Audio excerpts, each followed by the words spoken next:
love the Harper story, and I love all the kids' stories. Awesome kids. You guys are amazing. Wow. My daughter's name is Harper, too. And I'll have to tell her that story. She'll really love it. I was just talking to her in the car on the way here, her and her sister, Hartley. And they're just so cute. So it's so fun to see the little Harper here. And wasn't she adorable? There is no junior Holy Spirit. He is the same Spirit. You know, one of the beautiful teams that we've planted in Kenya, Africa, there's been a release of revival amongst children for now about 13 years. And the second year in, Jennifer Toledo, who's the senior pastor with her husband of our church back home that we planted, Jennifer went there and just believed that God was going to release kids to have a voice in Africa. So she took all these street kids who had just gotten saved, and they began to prophesy and proclaim what God wanted to do over their nation. And it actually stirred up so much interest that the president of Kenya at the time came to listen to him, to hear what they were saying. He was a Christian, and he said, wait, these kids are prophesying, they're having encounters with God, I have to hear it. And they actually nationally publicized it on the news for an hour. They did an hour of the meeting, and the president stood up and actually brought reconciliation between two people groups because these kids were prophesying. And the main two kids who were leading it was a 9-year-old girl and a 10-year-old boy. Jennifer just got out of the way, you know. Wow, well, we're going to have a good time this morning. Worship team, thank you so much. You guys are awesome. Love your album. Congratulations. If you haven't got their new album, do we call it albums anymore? Is that what we call it still? I don't even know. Like, it's all changed so fast. It's like, can we call them videos anymore? They're no longer, I don't know how it all works. But their new music CD came out, if there's such a thing as a CD, and you can buy them in the back, which is great. I also have a couple products I want to just highlight to you, and I think the kids stuff is all sold out. If it's not, get it. But Translating God was the book that I wrote in this last season to bring a love-based approach to prophetic ministry and hearing God's voice. And this book has had wings. I've been in shock, our team's been in shock, because I just wrote it as a love letter to the church to say, this is a good gift, and I want to encourage you to believe in it again or believe it in fullness. And I think I demystified and took out a lot of the clutter out of the gift and out of the people who would pursue the gift, and also brought a transformational perspective where it's not just a church gift, but it's for the whole world. And through that, this book has actually gone all around the world and became a weird international bestseller because it's a charismatic book that should have been in a niche market, and it went everywhere. And I'm just so shocked. But if you haven't been introduced to it yet and you liked what I was doing the last couple nights, grab the book because you can do it too. Everything that I have is impartable. I'm sure there's certain assignments in my life that I can't give you, but the same grace that God's given me, I can give you. And I believe that book does that. And then God's Secrets is a follow-up to that was just about words of knowledge themselves. So if you were curious about getting information from God about people in the world around you, what is God thinking about people? It's very real thoughts with very tangible understanding of who people are. And if you're interested in that, you can get God's Secrets. And all of our books have e-courses online. If you're like, I have to go deeper, or I lead a group and I want to activate this in my church or my business or my school, you could actually take our e-courses online, and they're available all the time. They're really fun e-courses. And we have lots of activations, and I love the God Secrets one because the people who helped me put it together on my team were like, we need to do quizzes so people understand the difference between discernment and prophecy and words of knowledge and words of wisdom. So you actually, by the time you're done with God Secrets e-course, you not only have the tool, but you have theology and understanding, you have a philosophy that's love-based, and you have practical application both in groups and individually on how to actually go after it in a real way that's tangible. So I want to encourage you to get our materials. We don't want to bring any home, because that's a pain, and you've already done a great job of buying most of them, but there's still some left, and I'm going to do a book signing, I believe, right after this. And I only do book signings because I just like to be able to greet you and say hi. I love some of the smaller gatherings we do, which are kind of behind the scenes every year, because there's like 100 of us, and we can all say hi. But like in a massive group this size, I know some of you would just like a moment just to say, hey, you know, and so we do these book signings kind of like a meet and greet, you know, in that context. So we'll see what happens. It's going to be very short, though, so it'll be a fast meet and greet because I have to get on a plane to Australia. Okay. Well, I'm having fun with you guys. Thank you so much for being so receptive and open. I so appreciate you. I'm representing Norm. I love this necklace. I showed my daughters today. They're like looking through FaceTime, just trying to figure it out. I'm sure when I get home, they're going to want to wear it, and I'll have to like they'll want to commandeer it, and I'll say, no, this is Daddy's. You know, they're like, do daddies wear necklaces? I said, yes. You know, 5 and 3. I want to kind of change my direction. I know I've been talking to you guys about the prophetic, but I want to change my direction a little bit and talk to you about the virtue of teachability, because it's so central to the kingdom theme of growing in God. And a lot of us might have had a season where we were growing really strongly, and we're living vicariously in that moment of that season, even if it was 10 years ago, and we haven't necessarily applied a lot of new truth, or we might have grown incrementally. But when you're living in a place of teachability, you're always being multiplied in your understanding. And God's exposing you to some of his favorite and best things.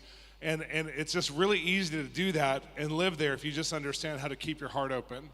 And keeping your heart open, I remember going to this old woman who, she led a personal Lord every day of her life for over 60-something years, except for one day. My friend, who was one of her spiritual sons that she helped lead to the Lord, asked me if I'm going to go visit her in Oregon. I'd never heard of such a thing. I didn't know if I could even believe it. And when I went into her hospital, or her nursing home hospice room, because she was in the end of her life, this couple came out who was probably in their 30s. I was in my 20s at the time. They came out and they were in their 30s and they were crying. And I go, are you okay? And they said, I thought maybe someone had just died. And they came in to visit their grandma, who was in the same room, who was in a coma. And she was in a brief hospital stint in the midst of this. And so this woman, they came to visit her, but they ended up meeting Grandma Hanneman. And when they met Grandma Hanneman, she led them to the Lord and prayed for them. And they came out crying because they just received Jesus. And I'm like, this woman is crazy. Like, I want to be like Grandma Hanneman. So I walk in and sat on her bed, and it was one of those moments. It's like a biblical figure stepped into our reality. And she just looked at me and said, how are you, honey? And like, as if we'd talked a million times. And I said, I'm good, how are you? And so we started talking. I was just like, I want to ask her questions. And so I said, tell me what the hardest thing has been in your life to overcome as a Christian. And she said, the hardest thing is to keep your heart open every day. She said, I practice keeping my heart open every day, and I've tried not to be an expert. And just listening to this woman who had so much fruit in her life, she may not be a household name, she might not be the Billy Graham of our generation, but she did so much to just follow that love, follow the way of love. And she did such a good job. And I remember just in my heart thinking, that's kind of a funny thing to say, keep your heart open, because I was in my young 20s, my heart was wide open. I was like, I'm going to, conquer the world, it's going to be amazing. And then I lived through the church for a little while, and I realized, oh, this is why it's hard to keep your heart open. Oh, people, I didn't know what politics were yet, really. It's all of a sudden I'm like, oh, this is like, it's not even demons I'm fighting against. It really is people. Like, Paul was wrong. It really is people. I'm just kidding. I'm completely kidding in that. But it's the mindsets and the behaviors and the objective reality and people's personal truth of how they come at life. And just navigating through life, the hardest thing that I've had to do now, just like Grandma Hanneman, is to keep my heart open and to keep my heart reset and not allow past experience jade me to future experience. Even I've had hard experiences that I still have question marks over why I went through certain things, or why, I had certain relationship failures in my past with different people. I still have question marks. They're not completely resolved. There's not a happy ending on every situation. So one of the challenges has been to keep my heart open when I don't understand, because we live as humans who want to understand everything. Everything. And so I love Jesus in Mark 10:15. This is the Passion Translation. He says, listen to the truth I speak. Whoever does not open their arms to receive God's kingdom like a teachable child will never enter into it. Now, in the context of this, I want to just share this. I shared a little bit of this last night, just one-liner of it. But I was reading a Christianity Today from a couple years ago, and there's a famous leadership coach named Dr. Henry Mason. He's famous in kind of the psychological world and some Christian leadership world. Not really in the charismatic kind of our world, but he has this like presence, and he's done a lot of research on expertise. So he's become an expert on expertise. And one of the things that he said is, as he was studying the church, he was studying Christians for the first time. He had been studying just general population before this in America, but he studied Christians for the first time, and he studied, I think it was 3,000 pastors he studied for this, and asked them a series of questions. And at the end of it, he came to this conclusion that 90% of local pastors would rate themselves in the top 10% of communicators in their field. Now that means that the little teeny tiny country church on the edge of the town, that pastor in his own mind believes that he is one of the most powerful communicators in New Zealand. And that he is one of the most impactful people, though he's not measuring it by fruit, or he's not measuring it by feasibility, and not measuring it by just any kind of reality at all. But he believes that. And this is so true. And I do a young pastors network, and I have it's just a little closed deal. There's about 70 guys and girls who come together. And the first couple of years, I realized that there's a pressure on these young emerging apostles and leaders. There's a pressure to know everything. And one of the things I stripped away from them right away is don't have a pressure to know everything and to be a final answer, but actually have the humility to say, I don't know a lot, but I'm here to help. Like I'm dependent on God, and I also don't have a degree in psychology, so I can't be your psychologist. I don't have a degree in leadership coaching and management, so I can't be your leadership coach and manager. I can give you great advice, though.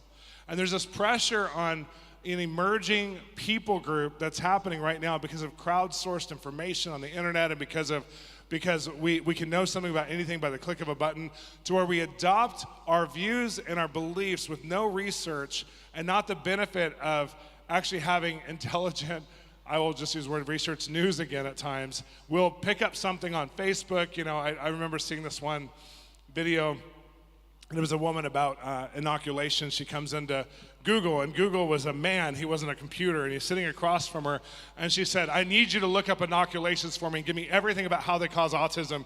And he goes, I can only find one article. And she goes, I knew it! And she runs out.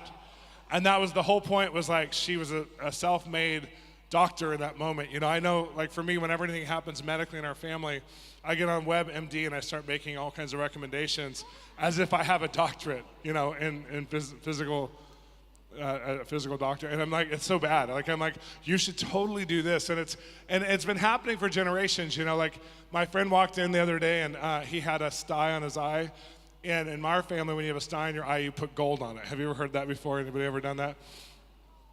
I've talked to leading doctors, and it doesn't work. So you might believe it works because psychologically we've convinced each other that certain things work, but there's no properties in gold that affects your eye and styes scientifically. Now you can do it again. It's an old wives' tale. I don't know if it's passed down just stuff, or if it's just belief system or whatever, but for some reason we'll put a lot of clout in things we've heard or things that have been practiced in our family culture, and we'll take those as absolute truth above current research and science, and above even social science, and above even just human intelligence or emotional intelligence and all these things. And we don't put a pressure on growth and teachability in our culture and the church, because we have religious patterns that we've had generationally above us. It's really hard for us to adapt to new things. It's really hard for us to change. As a matter of fact, most people, humans, don't like change. And Christians hate change. Hate. And I remember just, thinking about this, praying, going, God, how important is change to you and transformation to you? And he said, it's the bride's middle name. Her middle name is transformation. She will always change. And I'm like, oh, wow. This is a big deal to you. You really care about change. Well, the second thing that the same doctor, Dr. Henry Mason, said is that whenever we take on the role of expert in society, that he's calculated through intensive research of tens of thousands of people, that people who take on the identity, not just the title, but the identity of an expert, stop learning by 90%. So 90% of the church leadership thinks that they're in the top 10% as experts, which means they're not learning up to 90% anymore.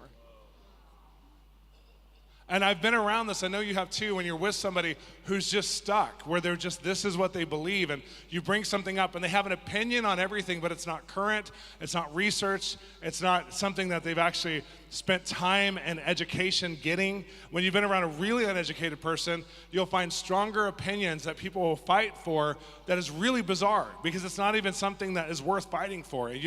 I used to work in extreme poverty situations, and I had foster kids, and these foster kids would come, and their knowledge, they were so embarrassed about what they didn't know, that what they did know, they'd fight at all costs to keep it. Because when you have a lack of education, you actually have an ignorance factor that comes in, and ignorance causes you to fight for things that aren't even necessarily the full truth, but it makes you feel empowered, because knowledge is power. Well, what has the church done for years? We've substituted relationship for knowledge. Now, let me give you an example.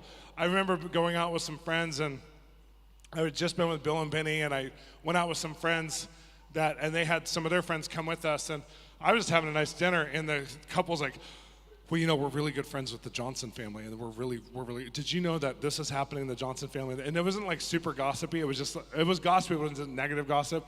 And did you know that their, Brian and Jen's daughter is dating somebody? And do you know, and they just told me like 25 points of information about your family. And I was like, I don't know all this, but I don't actually want to know all this. Like, it doesn't make me feel more connected to Bill and Benny. I have their hearts. I don't need to know everything about everything that's going on because I know them, and I don't think you actually know them. Like, in my head, I'm thinking, I don't think they actually even know them. Like, I think they might have gone out with them like twice or something, or in their swirl. I don't think they actually know them. And they're acting like they're in the know, and because they know things, they're substituting that knowledge for actual relationship because they're so disappointed with what they don't have relationally in their lives that they're willing to sacrifice for information alone. And I went, ew. I'd rather have my few times a year with Bill and Benny and actually have a tangible, whatever that births in relationship, and be excited about that and just love them from afar from Los Angeles and just get to come in and see them, than actually pretend that we have a level that we can't maintain and that we haven't actually built. We haven't spent the time building. But when you don't have a place of teachability inside of you, and when you're not growing beyond incremental growth, you're not multiplying your growth, you actually start to have information and knowledge be your life source more than relationship. Now, Christians do this to God all the time. We care more about what we know than how we know Him.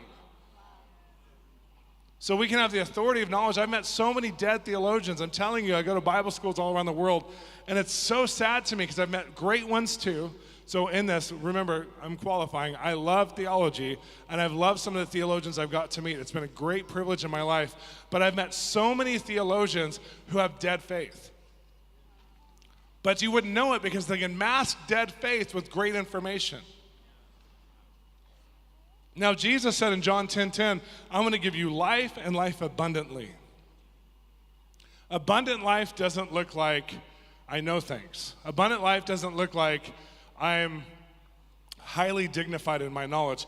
Abundant life looks like actual having the source of life, who is Jesus, living in you, where you're driven by His passion center, and you know who you are, regardless of what you don't know. You know you, and you know Him, and you know your assignment, and you're so fulfilled in that you're not actually insecure about what you don't know. So when you get brought into something and you don't know something, you're not going to be the expert in that situation because you have healthy identity and you have curiosity.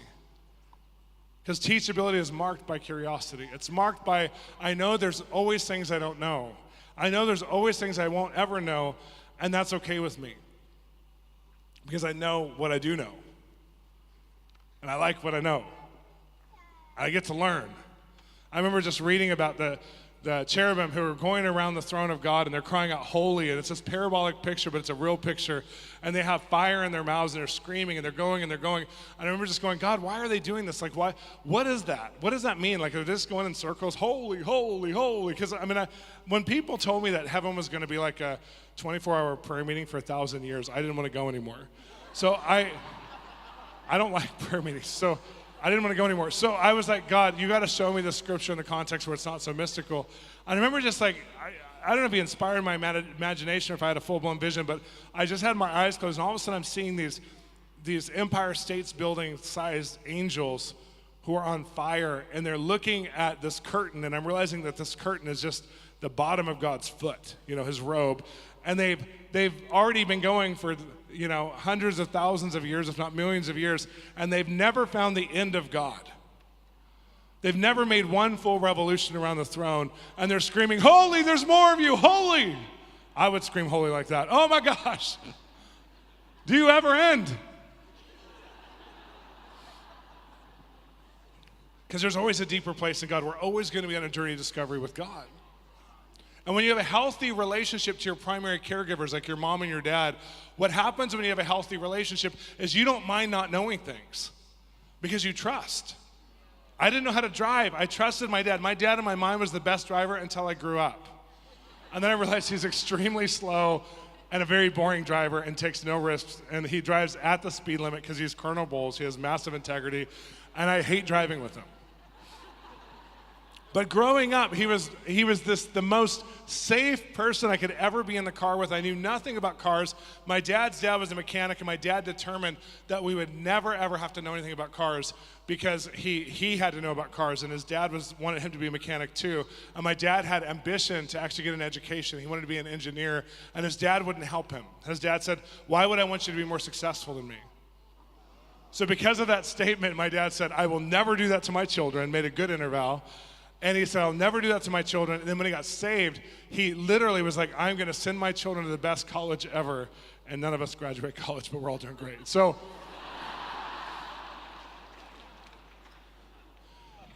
but he never wanted me to know about cars as a young man, because in the engineer, all the kids knew about, or in the Air Force, all the kids knew about cars. He's like, "I don't want you to know." Well, as a kid, I had no need to know because my dad did that.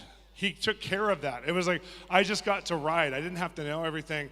And I had friends that they wanted to know everything because that's the only context they could build relationship with their fathers is to know what their fathers cared about with cars.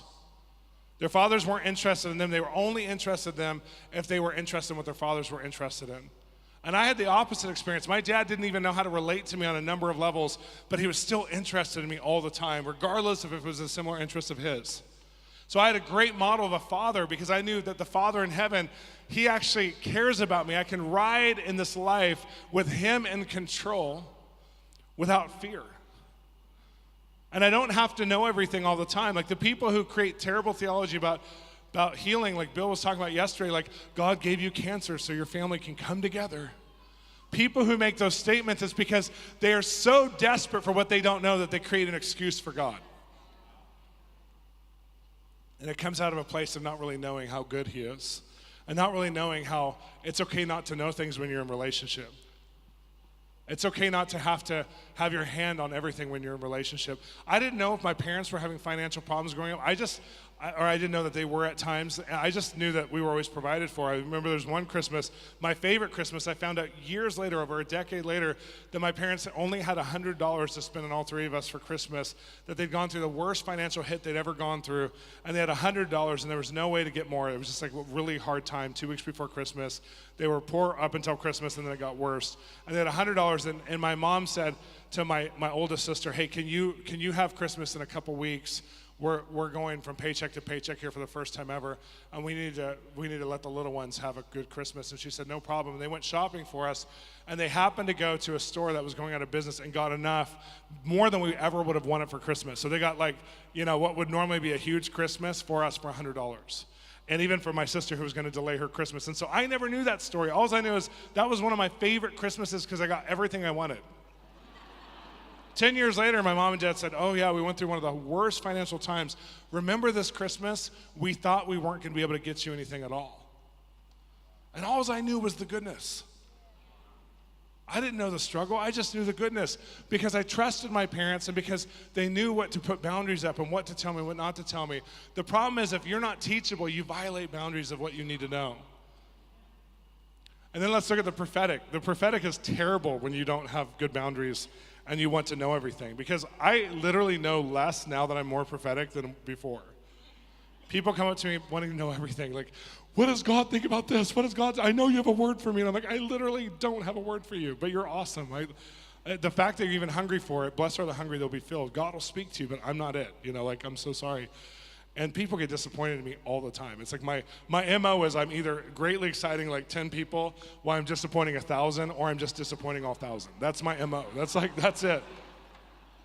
God is good. Look at him. He talks. But people who come meet with me, they want something, right?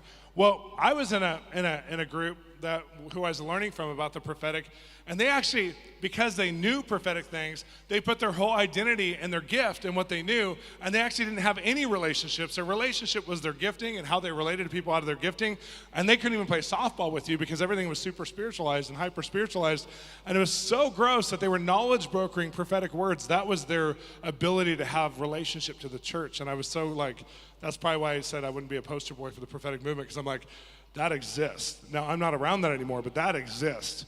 And I was around that for a little while, and I was like, this is disgusting. Like, people care so much about what they know. They don't care about God. They don't care about him. And what happens with a lot of people is that we care more about what we discern, and we don't realize that your discernment, you're spiritually awakened now as a Christian. So you're going to feel things about people. You're going to feel good. You're going to feel bad. You'll walk across the street from somebody and you'll be like, that person's not safe. I'm glad I'm on this side of the street. They are unhealthy. I'm staying away from them. Have you had this happen? You're in a business deal and you just get discernment. This is not good. I'm not going to do this one. Or you're at a house. You're going to buy a house. You're like, no, there's something wrong with this house. I'm leaving. You have intuition. You have discernment that's telling you bad. Or discernment, intuition that's telling you good. Well, the thing about discernment is that it's only a conversation starter. And a lot of people call prophecy what we're only discerning. And so there's a lot of negative because it doesn't take God to see it. It doesn't take God to notice the enemy. It doesn't take God to notice people's failures or weakness. But it takes God to see a drug addict saved and rehabilitated. It takes God to see somebody who's not right. And the church has settled for the information of discernment and said, this is it, this is it, this is it. I was in a church at one point where people would get checks about each other, check marks, and that means that they had a negative impression about somebody, but they wouldn't spiritually gossip and tell what it was. But they'd be like, I don't like her. We're not going to have her on the team because I have a check about her. And I'm like, what does that mean? Like, what does that mean? Like, you have a check about her. Like, what? That sounds really scary. Like, if you get a check about me, now I'm worried about you getting a check about me. Well, I have a check about you. Oh, Jesus. Can we deal with like humanity, not potential spiritual failure? You know, can we deal with reality? And I remember in those moments, God said, don't allow your discernment to be your revelation. Allow it to be your conversation starter with me. Because you're going to discern what the enemy's doing. You're going to discern what people are doing wrong. But can you have a conversation with me where you get interested? It's like the little piece of sand that goes into the oyster. I'm telling you, my wife sometimes tells me, Shawn, you're the biggest spiritual a-hole. If people only knew. You'll start out like that person, like only to her. I literally don't gossip. You can ask Ryan. I never talk negative about people. Sometimes with my wife, I'm like going, this person's driving me crazy. And she's like, oh, they're going to be your best friend, I can tell. God's doing something in your heart. Because whenever you get agitated, it turns into revelation, and they end up becoming something in your life. And I'm like, no, it's not going to happen. But discernment and process with God turns into a beautiful story. Discernment that's just for the sake of information turns into guarding our hearts in a wrong way. It turns into caring about what the enemy's doing. The other thing that people do is in the church is they substitute spiritual information for where they're disappointed that God's not showing up anymore. I've watched whole healing ministries and whole church prayer ministries who were really focused on the right thing at first, praying the word or going after healing, and all of a sudden the healing's not breaking out as much, or people are losing interest in prayer meetings, and so they start coming up with all the sub-teachings of like Nephilim. We have to break off the Nephilim agenda in the nation. If you don't know what that is, you don't need to, I promise. You need to know Jesus and his love and the cross and Jesus crucified. They start going over after the Illuminati, because the Illuminati is in control of everything. God is on the throne. I don't know if you know that, but God's on the throne, like for real. Like he's on the throne. I remember going out with a healing minister not too long ago, and he was telling me about Justin Bieber being he was part Nephilim and part Illuminati. I was like, do you really believe this? And he goes, I would stake my ministry on it. I'm like, I don't think we could be friends, because I actually know Justin, and he's a good guy. Just a normal kid, struggling through his life, really loves Jesus. I don't know him well. I'm not like friends with Justin Bieber, but I know him. Like I've seen him a few times, whatever. Know his mom well, whatever. I'm like, no. I was like, you've allowed something because of your disappointment in what God's not doing to define something that actually causes you not have love turned on towards somebody who God really loves. And you're actually no longer teachable or responsive to the Spirit of God inside of you because you've turned off your love based on something that gives you a feeling of empowerment but is actually false power. I don't know. I just thought it was good. Well,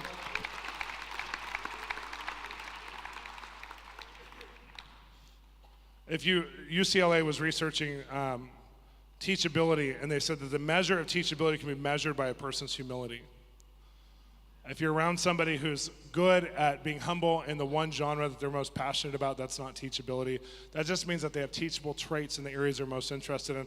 I've mentored people who were really teachable for the gift I was mentoring or the part of the church I was mentoring them for, but they weren't teachable in their marriage or with their kids or any other area. So they you find out like years down the road, the person's like doesn't have a godly part of themselves here and has shut everybody out here, but they look real good here. You've seen a fragmented person. It's because we can actually be adaptable without being teachable. Teachability, the essence is humility. This basic humility isn't pitting ourselves against God saying, I am nothing, nor is it comparing ourselves to others trying to figure out who knows more. Spiritual humility says, I get to become more, and my deep can go deeper. So it's not looking at someone else going, oh, Bill knows so much, I'll never be like Bill, I'm humble. That's not humility. That's low self-esteem spiritually. So the view has gone from adaptability in the church, where people were actually satisfied if you can adapt and serve them. As a matter of fact, the most common love language amongst leaders in the church in the last generation was acts of service.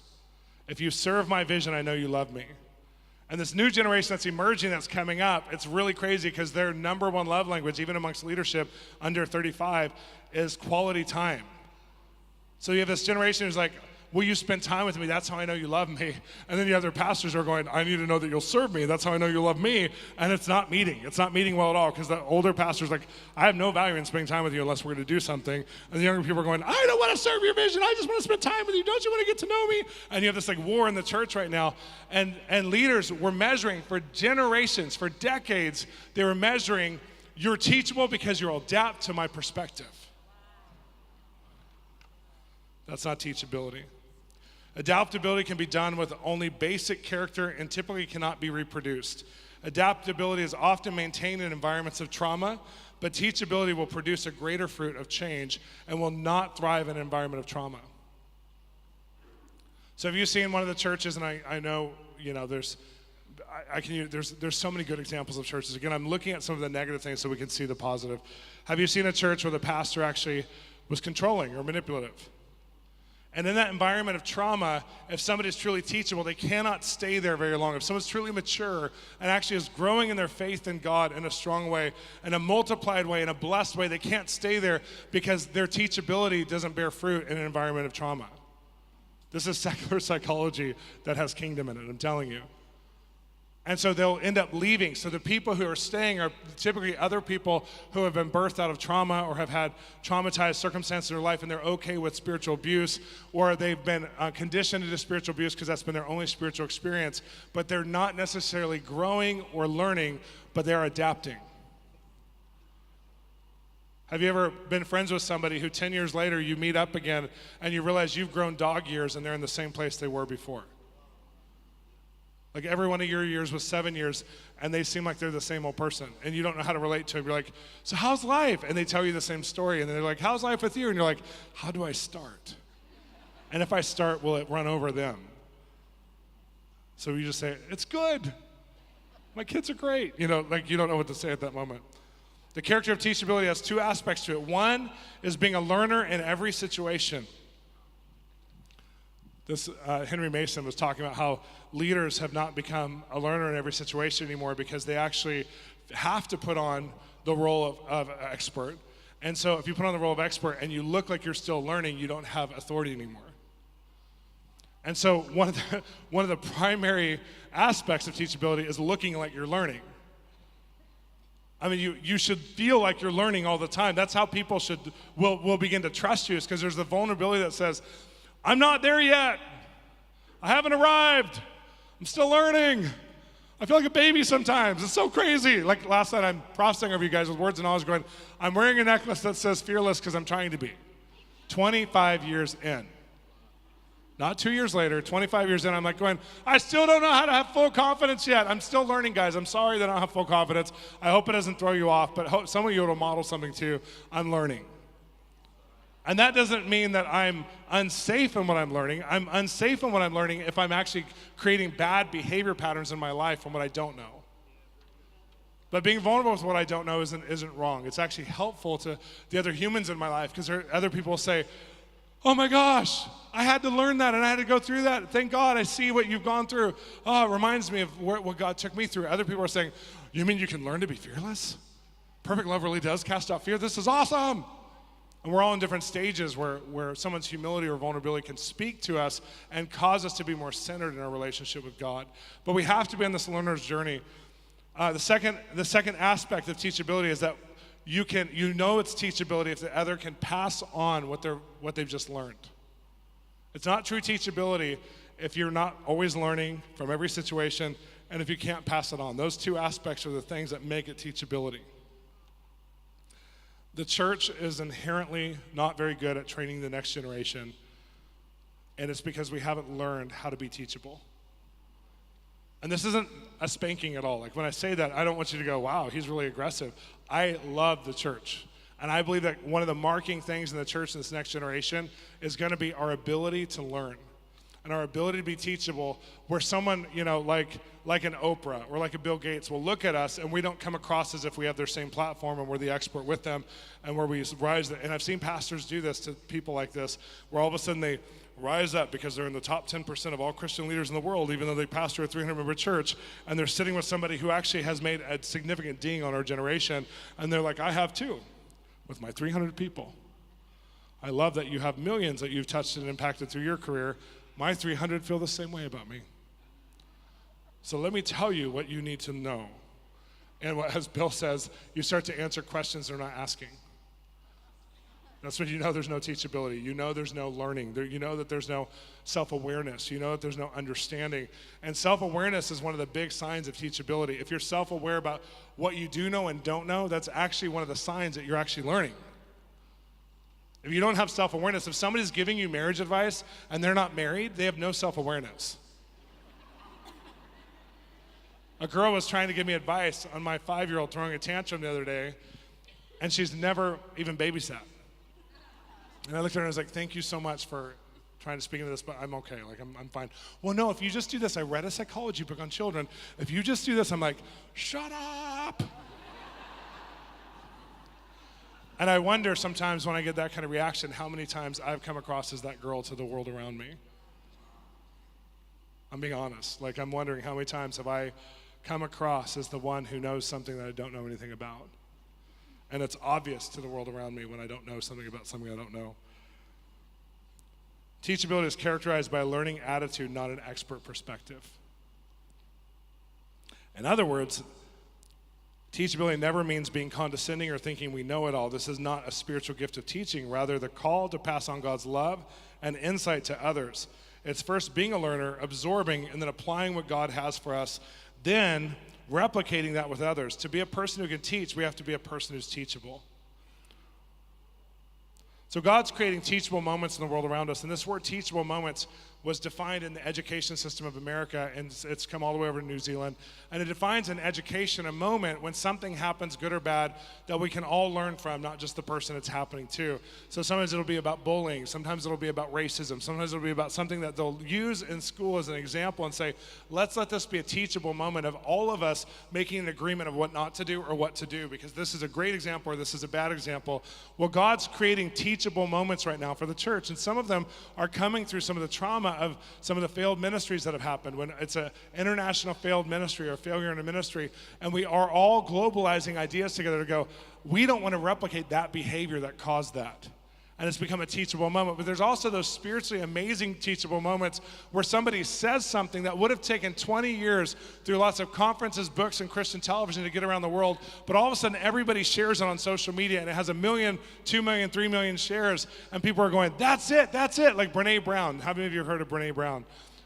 The fact that many of you know who Brene Brown is, all she is a therapist who has a psychology degree, a PhD, and has studied what causes connection to happen between human beings and what causes us to feel a connected life. That's it. So she's not the first in her genre. She came as reinforcements to other people who believe great things about this. But what happened was her TED Talk video went viral because it gave language to a subject we all knew was true, but we didn't have language for. So she says this thing about living brave and being vulnerable is the key to connectivity and living a connected life. And we all go, that's it. And it becomes human awareness now. It becomes our corporate self-awareness that if you don't have vulnerability, you're not safe. In one generation. The hashtag #MeToo movement is a very similar thing. I love this movement for two reasons. One is I have 2 daughters, and my daughters are probably called in the entertainment industry or creativity, and I also pastor a church that has many women, and any of our older women over 30 has been sexually harassed in our church. We ask them all, how has this affected you too? Yes, I was in so much shock. I was grieved for months after I found out that some of my closest friends had never shared the times they'd been sexually harassed because they were so embarrassed. And the hashtag Me Too movement gave a generation of women in politics and in entertainment and in business the corporate unified voice to say, not anymore, Satan. And they exposed what was happening behind the scenes. It was beautiful. And my daughters never have to go to a hotel room to get a casting from a casting director, because it's not allowed anymore in any studio.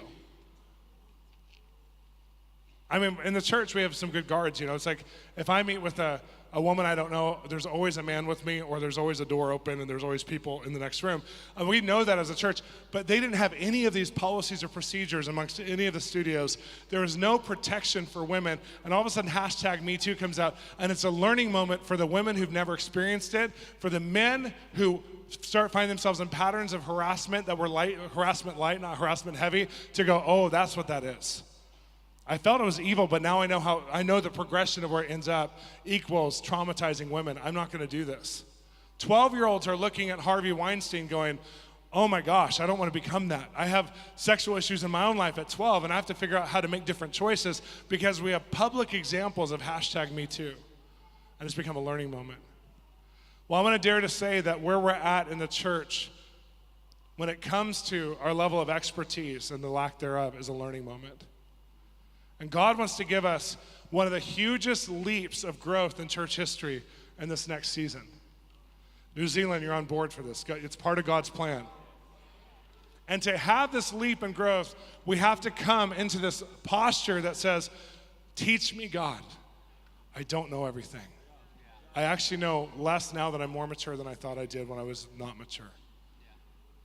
I actually am in a place now where people bring up things and I'm like, I don't know what I think about that anymore. I used to have such solid answers like, it's this or it's that. It's black or it's white. And then I read Jesus and he always offers a third option to these black and white issues, and it so bothers everybody, including me, is that people ask him, should we do this or this? Well, this. No, wait. I didn't even think of that. Because it was connected to heaven. And the world's looking for those who will provide options that aren't based on our current expertise that the world or the church has. They're looking for that God option. And you can't have that God option if you don't have connection. Let me just land this plane here a little bit.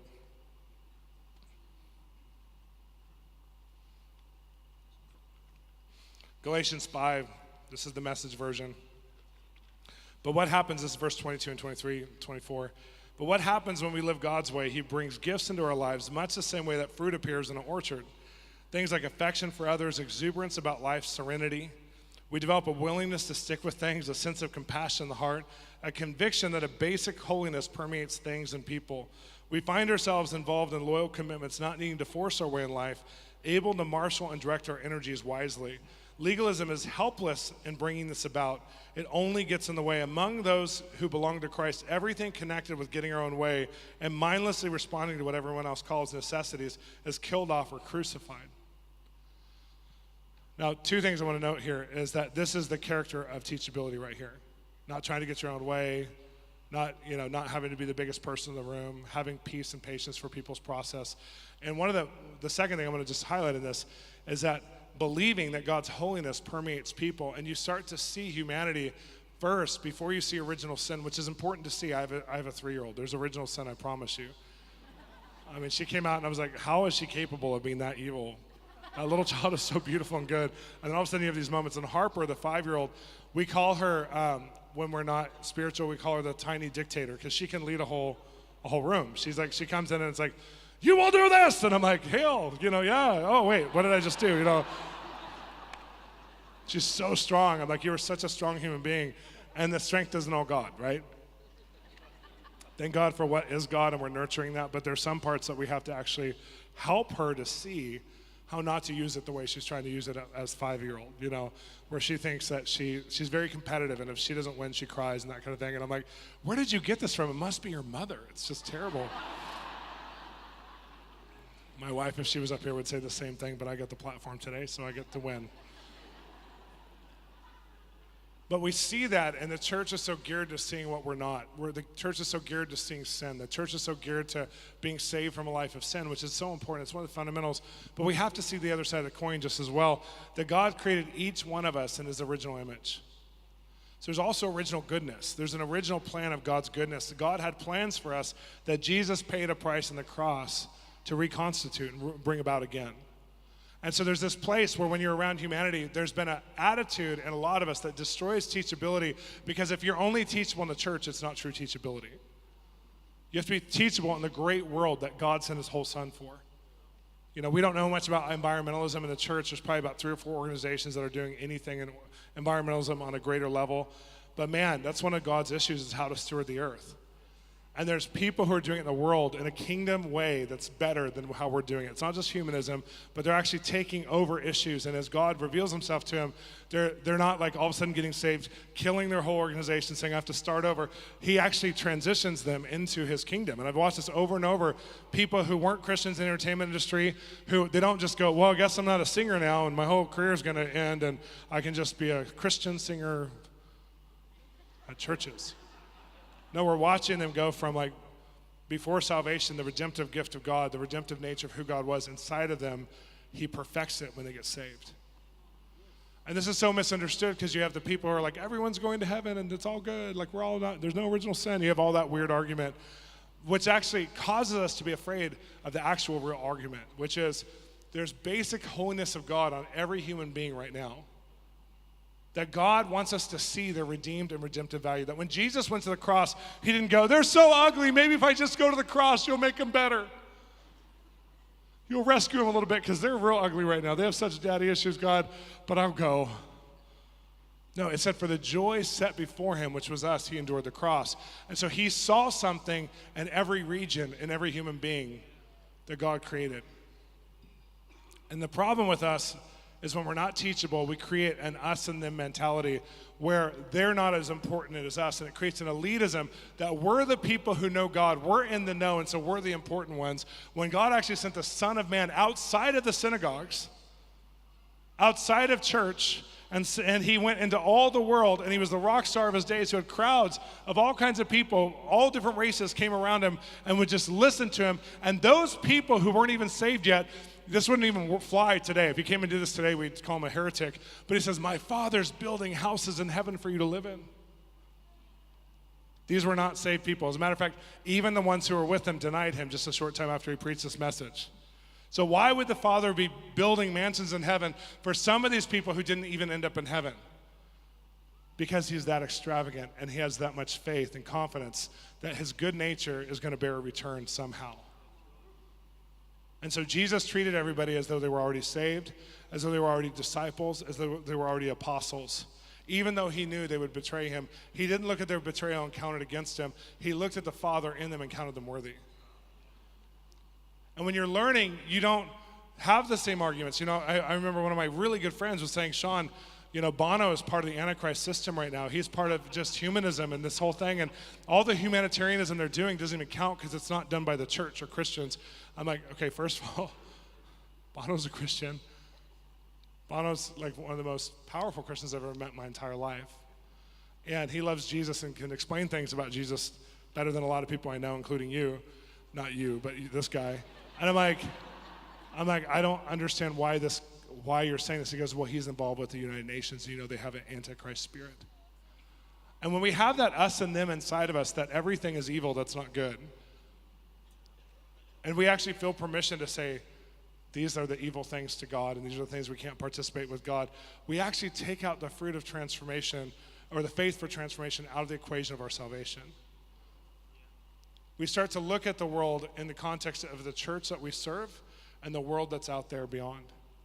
And teachability as a Christian is so beautiful because we actually look at the whole world and go, Jesus, you came for the whole world. And your basic holiness permeates everyone and everything. And I can go into a New Age fair. I can go into a cult. I can go into a business. I can go into the poorest war zone. And I can still see the fruit of who you are in these people. Though they're deceived, though their light's not turned on, I can still see who they're supposed to be and even value who they are. I've called and texted Bill a few times, like, is it Christian legal for us to go here and send teams here? Trying to get us permission, because I feel like sometimes I need permission. Because I send teams to the porn conventions. Like, I sponsor teams that go to the porn conventions in America, and they set up a booth, and they say, free spiritual readings and dream interpretation, and all these people get saved. It's crazy. But I didn't know, like, is this legal? Like, I remember sending, some of you know who Ray Hughes is, the worship leader. Ray went on our first outreach with his wife, and he's like this clean old hick who wrote humor for Jeff Foxworthy back in the day, and now is one of the leaders of the Tabernacle of David theology in the world. Like, he just has amazing theology. And Ray went and his wife Denise went with our team. I was like, I hope I'm not going to hell for this. You know, like, this is like, is this Christian? Like, and the stories that they came, I didn't go on this particular outreach, and the stories that they came back with, and they were like, Shawn, you have no idea. Like, thank you. They needed my permission. They needed permission for somebody to send them. And the rule was, if you struggle with pornography or sexual stuff, don't go. And if you start to struggle while you're there, don't go. But you know what every single person on the team said? They said everyone was so orphaned that it was so easy to be in the spirit to see these beautiful sons and daughters who had no identity. That the sexual thing wasn't even alive. It wasn't even like something that we would think about. We just kept seeing these in context of those that God loved. And there was no us and them, like, we're coming because we have this beautiful truth to reveal to you. And so come to us. There was this thing of, we're going to go to where you're at because we know you'll never set foot in the church. And we're going to see what God will do. And it was crazy. And I got more criticism as a pastor for having porn booths set up at a porn convention. I know, it sounds terrible. I got more criticism for that. And people were mad at me. And I had this one pastor come up to me locally and say, Shawn, aren't you concerned about your reputation? And I said, no.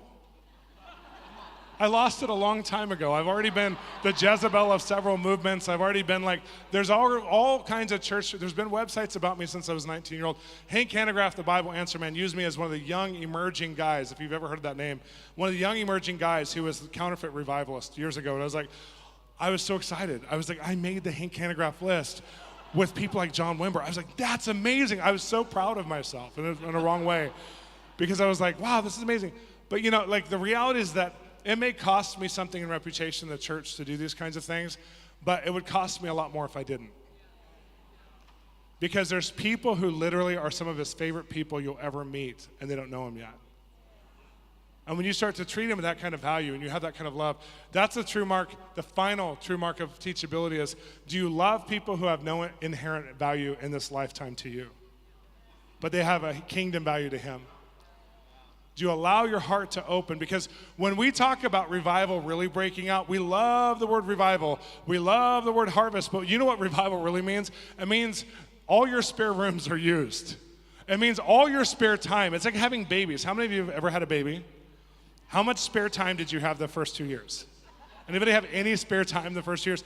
I gave up every hobby the first 2 years of my children's lives. I'm like, I thought I had a social life, and then it disappeared. It was just gone. I was like, I started going to bed at 9 o'clock. I mean, my wife and I were co-parenting for real, and I'm like, oh my gosh, I have to get up at 5 or whatever in the morning, which would start my shift. I'm like, I have to go to bed at 9 tonight. I went from being a night owl till 2 in the morning, having a huge social life, to going, I have this baby who stole everything from me. And it was worth it. And revival looks like family. Revival looks like people get saved. And it's not just the wham bam on the street, like, yes, I'm in a homeless shelter ministering prophetically in Atlanta, Georgia. And I called this guy out, this big, huge, buff meth addict out, white guy. And I said, you need a second chance because you don't believe that you're going to have another one. Suicide is not the answer. Come live with me while you're doing your rehab. If you'll do your rehab, you can come live with me. He didn't get saved in the moment. He came and lived with me and had a really hard time. I had a 3-strike rule because I've taken a lot of drug addicts. I love when they sell your computers for drugs, but then look for them with you all around the house. I don't know where they went. Isn't that weird? Your computer's gone. Let's look for it. It's at the pawn shop, you know. I have way better boundaries now, but you know. But I had to walk through this and a couple other young guys' times in that season of drug addiction where they were going through rehab, and the average person goes to rehab a number of times before they actually get reset. And this was his 3rd time, and so I didn't know if it was going to work or not. But I had faith that God had told me to bring him home. And it wasn't like a puppy that you just feed. It's like somebody who you actually have to spend time with and deprogram and find the right resources to help him, or it's not worth bringing him. And it was hard because he failed. And he went back to the streets, and then he was about to go to jail, and God apprehended him. I went with him to the courthouse where they were going to put him into jail for 18 years. And the judge had that weird lapse of good judgment and released him. And I was offended at the judge because he deserved to go to jail, but I loved him. At this point, he was saved, and he cried out to God and said, I will truly give you my life. No matter if I'm in jail or not, I've surrendered it all. And God listened to him, and God gave him his life back without that jail time. And he truly has never walked back into a life of drugs and has truly walked with God ever since. But it was not pretty. And when you think about what revival looks like, it's not the millions of souls that get saved. Revival is the person that you include in your life with kingdom value. And they all of a sudden start to transform because you make an investment to say you're worthy and you're worth it. I love you and I see you. That's what revival looks like. In the church, as it's such a moment of a lack of evangelism because we have such a lack of teachability and such a lack of self-awareness of what we're not doing right now. We're not loving. Now, when I'm saying this again, it's not a spanking, it's an invitation.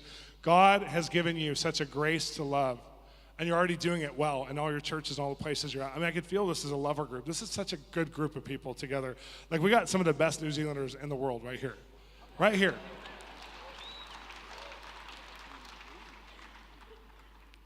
But just like if you were going to go to college and you would get tested on what you're learning, some of you need to allow God to put tests in front of you so you can see what he's developing inside of you. And when you're failing or being marginalized in those tests out of your own, your own effort, you need to be doing some self-assessment and going, I'm not doing very good here, and I'm okay with that because I'm going to do good in there.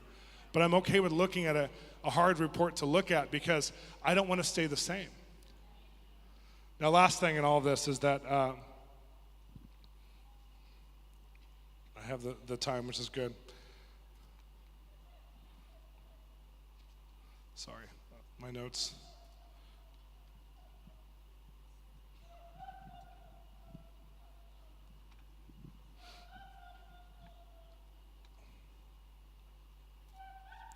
I want to encourage you.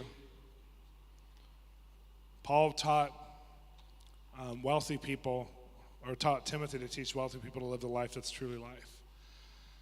And I want to encourage you to learn how to live the life that's truly life. It starts out with this statement out of your mouth. I want to encourage you to use this statement a lot. What I'm learning is. So when somebody's asking you, how do I grow? How do I do this? You're so amazing. You're such an expert. You're awesome. Your marriage is incredible. But you know where your marriage is at. You know what's weak. You know what's strong. Is that like the Gong Show? Did I just get gonged? I don't know. You know what's weak. You know what's strong. You know what's going on in your marriage. And if you don't have the time to really develop that conversation, if they're not the people to be vulnerable with both sides of that.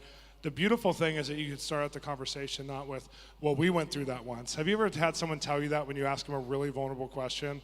And you're like, how would you handle the situation? And they patronize you by comparing it to their own life experience, which is completely different. I mean, I learned how to not do that when I was with homeless people in dumps in Africa. You don't go up to them and go, well, I've been through this before. It gets better. My spiritual faith, when I was planting a church in the dump, no, I would never planted a church in the dump. I don't know their struggles. There's no financial structure. There's no resource structure. So when the pastors are planting their ministries, even what they're thinking about is completely different because they're starting from such a place of zero that I can't come across of, let me train you as pastors with my expertise. I literally don't know how to build when I go to places we go to where there's destruction. So when I come back here, I don't assume that I know how to do what you're doing. I don't assume that I've been where you've been before. And I believe in the character of teachability is the character of learning. So that means that we have to start out our process, even in our own head, with what am I learning right now? How can I give away what I'm currently learning? Not what I learned 10 years ago and 20 years ago and from my own past experience, but how can I articulate and be present with who God is right now forming and shaping me to be in this season? And so when someone's asking me questions, it doesn't feel like my stories are from decades ago. It doesn't feel like I'm not in a place of growth. It doesn't feel like I'm retired in my faith. But it feels like I'm still as active as ever. It feels like, I was around Bob Jones, the prophet who I mentioned the other night, and he was the most teachable, prophetic person I've ever met. He was always learning. He was always open to new things. And you could share the most minute revelation with them, and he would go, oh my gosh, and have a new moment with God. Like, that's profound. I'd be like, they just said they saw two doves. That's it. I know, but you know what that means for them? It's so amazing. And I'm like, no, I don't know what it means with them. I don't know at all, but he never came across as an expert. He was always curious. He was always full of wonder. And the people I've respected the most, they're always making advancements. They're always there. You don't see them like, oh, they've been a pastor for 25 years. That's sweet what they built a long time ago that they're living vicariously through now. That's wonderful that they have a big structure that they're now resting in, because it was really hard and people were really hard. And so they had to shut down their heart at some point and just go into autopilot. I can use business people or anybody else in that same statement. But the people that we respect the most are the people who are like, they're always reinventing themselves. They're always seeing anew. They're always seeing that there's a deeper place in God. They're like the angels in heaven going, oh, holy, I never saw that before. I haven't got that far yet. This is cool. Doesn't look like the rest of the road, but it's so much bigger over here. I don't know how it got bigger, but it's bigger. It's the people who are in awe with the splendor of who God is. The people who are saying, I'll just never know enough about you, God. I'll just never know enough about your goodness and humanity around me. And I remember going to Hollywood. My parents are wonderful people. I've told you the good things about my parents. Here's one of the hard things about my parents. When we told them we're going to Los Angeles, they were on the eschatological bandwagon that Los Angeles was going to be in the ocean soon. And so they were really concerned because they felt like God was about to judge Hollywood. They didn't have some of the good theology that a lot of us share in now. And so they really believed that God was going to judge Los Angeles and that it was about to be destroyed. So they were terrified that I was going there. Mainly my mom was terrified that I was going to the unholy land. And I remember Bob Jones was the same, Rick Joyner was the same. Many of these people were terrified that I was going there and really, really afraid. And I remember going up to first Bob and I said, Bob, how can I talk to you about Los Angeles? Because you're afraid for me going because you feel like you have revelation that I'm not supposed to go because it's about to be judged. He really believed it was going to be judged. And he goes, there's nothing you can say. And I said, well, Bob, when's the last time you had an experience in California? He goes, it was 14. He has the exact date. It was August 15th, 14 years ago, because he just had a photographic memory. And this is what happened. And it was in Orange County, not Los Angeles. It wasn't in LA. Those are two different cities. And he was hurt by some people who had judged him wrongly for some things that happened that weren't his fault. And I said, do you have any consideration maybe that the way you were hurt there has maybe filtered the way you're thinking about Los Angeles? I said, do you realize that there's more Jewish people in LA than there is anywhere else in the world than Israel? Do you realize that there's more prayer networks in California than anywhere else in America? The state of California is the most praying state. I don't know if you know that. There's 1,700 prayer ministries in California, as of the last count by Pastor Rick Wright. I said, so there's more prayer ministries in California. There's more Jews in Southern California than anywhere else in the world besides Israel. And do you realize that 90% of all historic revival over the last 100 years either started in California or, had a foothold there? So why is God going to destroy it? And he goes, oh, I didn't think about all that stuff. That's a lot of stuff. That's new. That's a lot of new information. And I am kind of hurt towards California. And I was really offended with California. And you can't prophesy out of offense. Well, I've done an injustice. Can you pray with me? This was really bad that I prophesied this. I went from a 2-year rampage against California to going, wow, I had an offense in my heart that caused me to say the wrong thing, and I need to apologize for that to people. And I was like, I love this, man. I love that teachability. My mom, the same thing. It was beautiful to watch the teachability. But so many of the things that we believe in very self-interested ways, and we have to be careful and have some self-awareness. And you're teachable when you have self-awareness, and you sit down with the Holy Spirit at night, and you're just like, oh, I love you, Holy Spirit. He's like, I love you too. Remember when you talked to that one woman on the customer service hotline today when she called you and you weren't very nice? I just want to teach you how to love everybody, even customer service agents who are evil. And you're like, thank you, Holy Spirit, thank you. Oh, you're so good, you're right. And you don't feel terrible. You're not like, I'm the biggest jerk. How can I get a hold of her? I ruined her life. You just realize he's adjusting you all the time to love better. And people are teachable because they come under consistent conviction even as mature Christians. There's consistent conviction from the Holy Spirit where they're changing even in their wrong behaviors. And last thing I'll say about all this is that, when you learn character in the church, most of the time you learn character in the church by teachability, meaning you'll be accountable, and that means that somebody can confront you, right? Somebody can say, you were mad at me and it hurt my feelings and you said something in front of people and it embarrassed me. And that's what we think. And the person goes, oh, I'm really sorry, and we think that's over. But then they can do it 10 more times, but as long as they don't do it to you, it's fine because they were accountable, so they're teachable. But the reality is when you look at psychology, the teachability scale in psychology is the first thing, the first sign of teachability is you're confrontable, which is beautiful, which is, I hope the church gets that one, woo. But number 2 is that you start to catch yourself before you do something bad. If you have an anger problem, or if you condescend people, or if you come off as a know-it-all, or if you're mean, or if you're not paying attention to God about who to talk to on the street or whatever, it's like you start to catch yourself and go, ooh, I don't like that version of myself. That's not what you paid a price for on the cross. I actually want to learn and I want to grow. And then the next stage is you catch yourself, I did it wrong. The next stage is you catch yourself while you're doing it. Then the next stage is you catch yourself before you're doing it.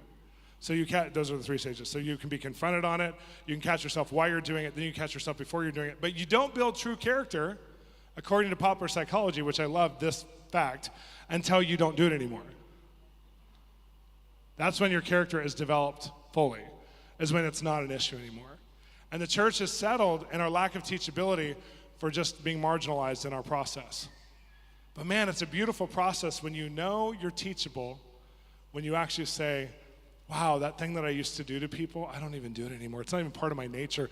God has extracted it from me as I've intentionally pursued him. He's given me teachable moments. He's showed me, and you know what, now I know how to have compassion on others who are doing this. Now I know how to have empathy, and I can actually help empower other people with great choices. See, I believe that revival looks like something very practical. It looks like people who are on a journey that actually can give away their journey to the world around them. It looks like people who have such a love for God that they value the people around them, and people are screaming out, I don't know how to do this, it's so hard. And you go, I just learned yesterday. It's not even a Christian. You know, I just learned how to do that yesterday. Here, borrow my process. They're like, thank you.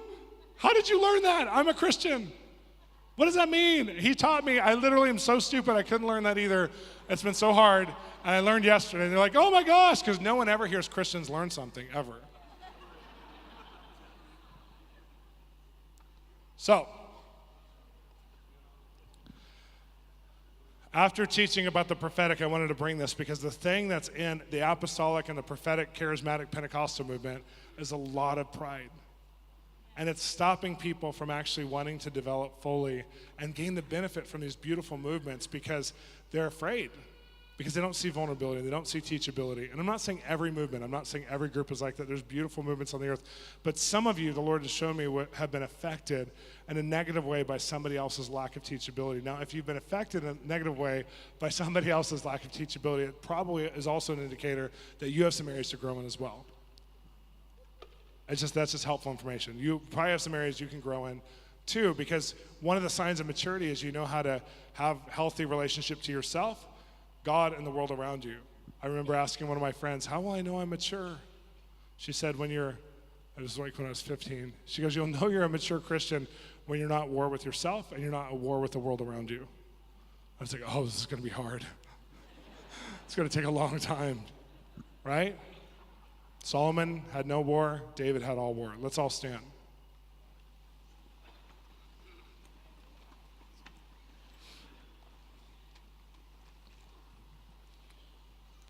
I just so believe that, giving this message, the reason why I would give a message and change my direction to do this is because I believe you guys are in for like a quantum leap of growth. And I believe if we can just condition our hearts and just recognize the areas that aren't growing and recognizing areas that we have defense mechanisms in or that we're not healthy in so that we can get as healthy as we can. That's your only responsibility. Keep your heart as open as possible. Which means have self-awareness, understand what you're weak in, understand where God needs to grow you, understand that you don't know everything, understand that you're not all things to all men yet, understand that there's a whole world out there that God loves so much, and he wants to give that world to you and give you to that world. And I believe that God wants to do what would normally take 10 or 20 years in a short period of time on this earth. We're seeing it in technology right now, right? Well, we're going to see it in spirituality as well. So I want you to put your hand on your heart and just invite Holy Spirit to bring you the next level of teachability that you can handle. God, we want all that we can handle. Holy Spirit, come and speak to our hearts. Come and process our day with us. Come and process our heart. Come and process our character. Use our relationships as catalysts to build you, Christ, within us. And use us in relationship to build Christ within others. And God, if we resemble any of the things I was talking about with false expertise or arrogance or pride, or we have a lack of learning or a lack of we just have incremental learning, not full-blown learning. I pray, Lord, that you would bring us back into where our brains would be firing off like Christmas trees with new neurons. God, that we would have so many bright spiritual and natural ideas that we would be in shock. Lord, that we would feel like we were 15 again and 12 again when our neurons are firing off so much that every day is new and everything's new around us. Holy Spirit, we know that you want to speak to us. And we know that you are the one who fulfills the John 10:10 mandate where you come to bring us an abundant life. And I pray, Lord, that you would give us the capacity to grow like never before. Make us like a child again, with childlike wonder, with awe, with excitement. And I say this honestly to those of you who are wanting to grow in the prophetic. What I've modeled in the little short time I've had with you is just baby stuff. It's just these words of knowledge. It's just baby stuff. It's just the beginning of all kinds of baby stuff. It's been around forever, but I've modeled something to some of you that's new for some of you. Some of you have seen it before and other whatever. But I know it's baby stuff, and I am saying it's baby stuff not because I'm minimizing it, but because I have such an anticipation for what's coming that I'm so excited. So I don't want to be an expert in the little. I want to actually have such an anticipation for what the next level and the next measure is. I think of the healing movement worldwide, and it's so minimal right now, and God wants to make it such a maximum overdrive thing. Like he wants us to bring so much out of it. And you know, our in our own church, we have 2 people who are actively dying, and I'm just like, I can't wait to the point where, and I'm believing it for right now, but I can't wait to the point where the majority are healed, because that's what happened over and over in New Testament Christianity. And so, like, if we think we're experts, then we don't have the fruit of experts, that's scary. And so I'm just believing that where we're at is a good place, but it can be added to in some phenomenal ways. So I want you to do this. Imagine with me in your own life. Pick 2 or 3 of the biggest areas that need a huge deposit of God in those areas. Maybe it's finances, maybe it's family issues, maybe it's significance or direction, maybe it's purpose. I want you to imagine God, the Ephesians 3:20 God, who says, I'm going to give you beyond what you could hope for or ask in your wildest dreams. And I want you to just picture in this process, or picture in your mind that he has a process to bring you into that. It doesn't just magically happen, but he actually brings you through a process of taking on more and more of his nature through teaching you. And so I want you to picture yourself like a sponge. Just picture yourself. Some of you are going to be like, I can't picture myself as a sponge. Well, just picture it. Just try. You're a sponge, and you're absorbing all that God has for you. Just picture that you're absorbing right now. Because this is the parable of what God wants you to be in this next season, is that he wants to give you so much. He wants you to feel hungry, because blessed are the hungry, for they will be filled. If you're not hungry, then you don't even care about eating. But when you're hungry, I'm so desperate right now. I'm so desperate for more of God. When you're hungry, it's awesome. That's when you know you're really teachable, is when you're really hungry. God, I don't have enough yet. Thank you for what I have, but God, I need more. Thank you for letting me eat today, but God, oh, my appetite's huge. I pray for those of you who've been so hungry you've been starving. I pray, Lord, that you would just bless some people today. Meet their needs today, God. Meet their needs today, God. I just feel it right now. There's somebody, I think it's in the Harbor Church group named Jade. I just was thinking about my necklace. Is there somebody named Jade in your church? Is she here? Where are you, Jade? Jade, you're right here. I can't see you. Oh, there you are. I see you now. Jade, I felt like right when I was praying, blessed are the hungry, they'll be filled, that what do you do at the church? Is it something creative? Creative manager. That's pretty good. I've never been here before, and you're one of the people on my map spiritually. There's something in this season, Jade, where there's so much emotional intelligence inside of you, and there's this thing where you know immediately if someone's lying or if they're telling the truth. You just know it from start. And because of that, it's caused you to be really careful relationally. In this next season, you won't have to be careful. And you've been so hungry because you've seen not what is, but you've seen what's not yet, as though it is. And it's a prophetic thing. You're living a prophetic vision right now. And it's been so frustrating. But let me give you another word for frustration, is hunger. And God is saying, I'm blessing this place of hunger inside of you, and I'm blessing this place of creative expression to come out of the hunger that's going to help other people be filled in their places of frustration because of what comes out of you. And there's the gift and the power of story is inside of you. And God's going to show you not only how to tell your own stories, but he's going to show you how to develop the story of what he's saying right now in a way that causes people to open up to things they would have never looked at without you. So God wanted to honor you in the midst of talking about spiritual hunger because you're somebody who's been so hungry for this authenticity that you've been starving. And I'm telling you, the Lord is saying, I'll never have you go through a season like this again. And you're going to get so filled with in this place of hunger that it's going to blow everybody away because it's going to create great creative fruit in the world around you. Bless you, Jade. Wow.